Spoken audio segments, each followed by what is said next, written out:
Nagsimula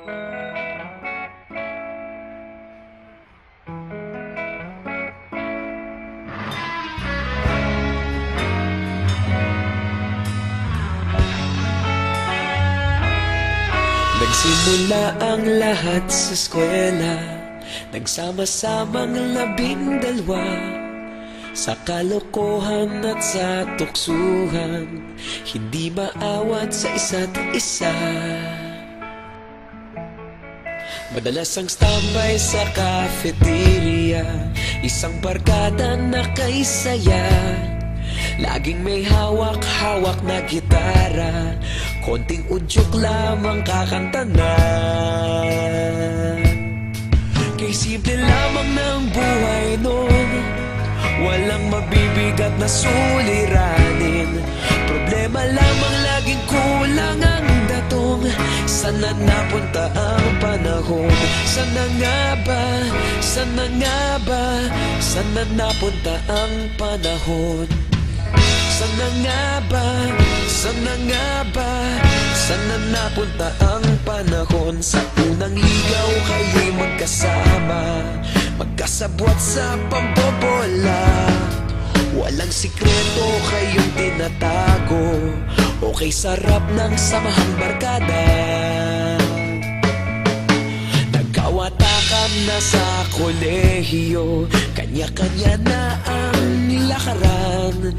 Kahit minsanan na lang kung magkita, pagkakaibigay hindi nawala.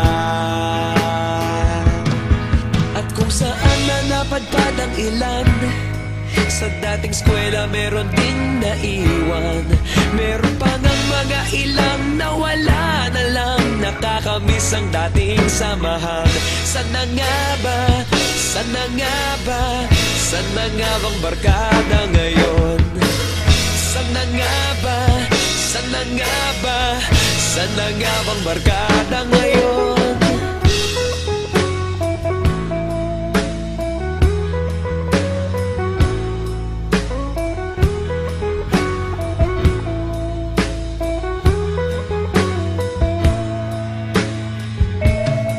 Ilang taon din ang nakalipas, wala pa sa aming tatay na nagsusumikap upang yumaman at kuminhawang kinabukasan.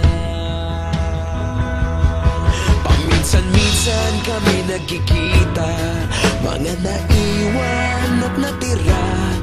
At gaya nung araw namin sa eskwela, pag magkasama'y nagwawala. Napakahirap malimutan ang saya ng aming samahan. Kahit lumipas ng ilang taon, magkabarkada pa rin ngayon. Magkaibigan, magkaibigan, magkaibigan pa rin